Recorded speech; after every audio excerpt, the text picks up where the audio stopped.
श्री गणेशाय नमः।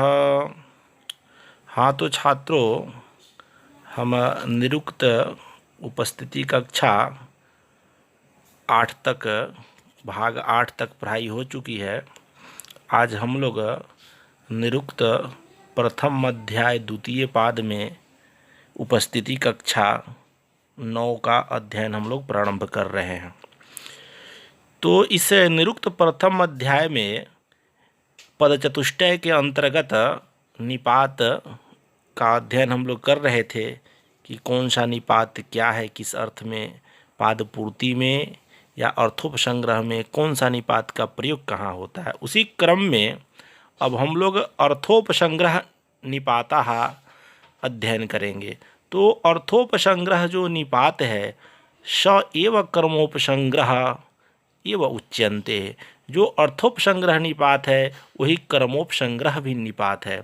तो सूत्र में ध्यान देंगे, अथ यस्य आगमात् अपृथकत्वम् अह विज्ञायते न तु औदेशिकम् इव विग्रहेण पृथकत्वात् सक्रमोपसंग्रह।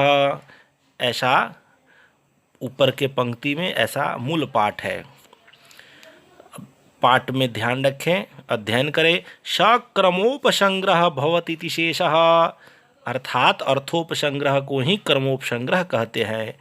कर्म पदे नार्थ ग्रहणम यस्य आगमात् अध्याहारात् श्रूयमाणस्यैव निपातस्य पृथक्त्वमः पृथक भाव एव विज्ञायते। तद्यथा देवदत्तः यज्ञदत्तौ देवदत्तश्च यज्ञदत्तश्चेति।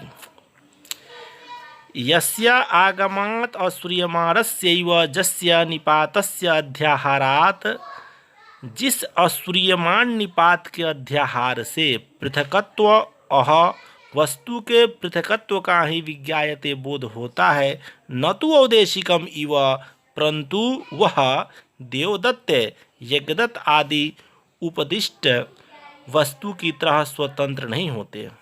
विग्रहेण पृथकत्वात्, क्योंकि विग्रह के द्वारा देवदत्त यज्ञदत्त इत्यादि में विग्रह से ही पृथकत्व होता है। स कर्मोपसंग्रह, वह कर्मोपसंग्रह या अर्थोपसंग्रह कहलाता है।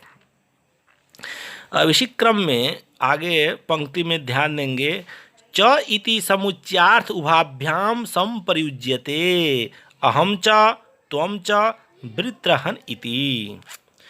तो अब च जो निपात है वह समुच्चार्थ को बोध कराता है, उभाभ्याम संप्रयुज्यन्ते वह दोनों अर्थों को प्रकट करता है। हे वृत्रहन इंद्र अहम च त्वम च संयुज्याव इति शेषः। तो वह अर्थोपसंग्रह निपात है कौन सा, जिसका उत्तर देते हैं च इति। वह कर्मोपसंग्रह निपात च है।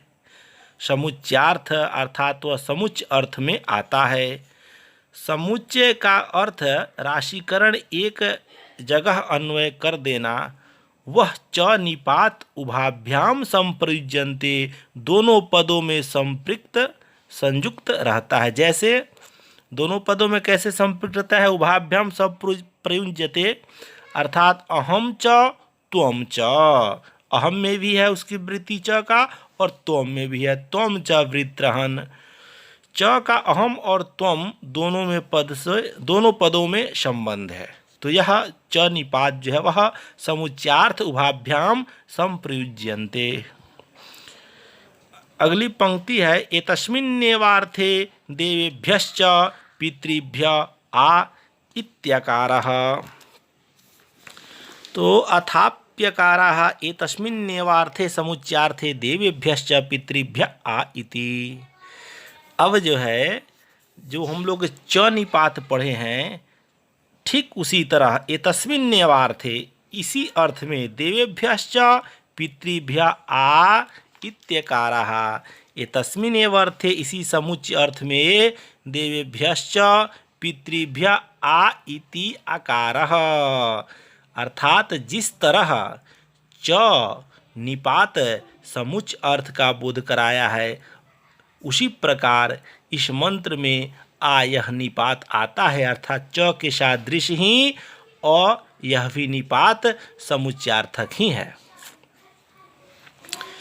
अब आगे पंक्ति में ध्यान देंगे, वेति विचारणार्थे हंताहम पृथिवीमिमां निदधानिह वे हवा इति। हंता इदानीमेव अहमिमां पृथिवीम् इह द्युलोके अथवा इह दक्षिणे स्कंदे इह वाशव्ये निदधानि। वा इति वा यह निपात विचारणार्थे विचार के अर्थ में प्रयुक्त होता है। जैसे इस मंत्र में प्रयोग देख ले कैसे है, किस प्रकार है। तो अहम इमाम पृथ्वीम इह वा निदधानिह इह वा इति। इसमें इस पृथ्वी को यहाँ अंतरिक्ष लोक में रखूँ या द्युलोक में रखूँ, यह विचार करता हूँ।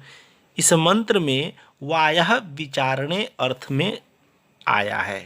तो वा निपात जो है वह वा इति विचारणार्थे, सूत्र में जो है वेति विचारणार्थे, तो वा इति विचारणार्थे, वा जो निपात है वह विचार के अर्थ में आता है। जो उदाहरण है मंत्र का, जो उदाहरण स्वरूप जो मंत्र दिया गया है, हंता हम पृथ्वीमिमां निदधानिह वे हवा इति, अर्थात इस पृथ्वी को अंतरिक्ष में रखूं या द्युलोक में रखूं, यह यहाँ वा जो है विचार अर्थ में निपात प्रयुक्त हो रहा है। आगे ध्यान देंगे पंक्ति में, अथापि समुच्चार्थे भवति, अथापि समुच्चार्थे भवति, जो अथ है अथापि, अथ और समुच्चार्थ भवति, समुच्चार्थ में भी वा यह निपात आता है।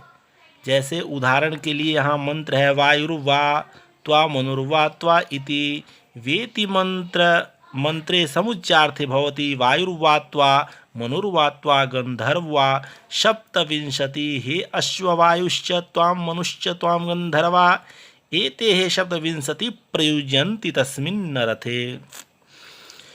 तो अथापि और समुच्चार्थ भवति, समुच्चार्थ में भी वा यह निपात आता है। जैसे वेति विचारणार्थे था, वा जो है विचार के लिए, वा निपात जो है वह विचार के लिए प्रयुक्त होता है। ठीक उसी प्रकार वा निपात जो है वह समुच्च अर्थ में भी बोध होता है। जैसे हे अश्व वायुर्वा त्वा मनुर्वा त्वा, हे अश्व तुझे वायु और मनु रथ में जोड़ते हैं, यहाँ वा यह समुच्च अर्थ का प्रयुक्त है च की तरह ही। च जिस प्रकार च निपात समुच्च अर्थ का बोध कराता है, उसी प्रकार वा निपात भी समुच्च अर्थ का बोध कराता है, वा विचारण का भी प्रयुक्त कराता है। तो छात्रों, आज की उपस्थिति कक्षा यहीं तक रहेगी। किसी भी प्रकार की कोई पाठ में असुविधा हो तो उसे समझे कॉल के माध्यम से, व्हाट्सएप के माध्यम से। धन्यवाद।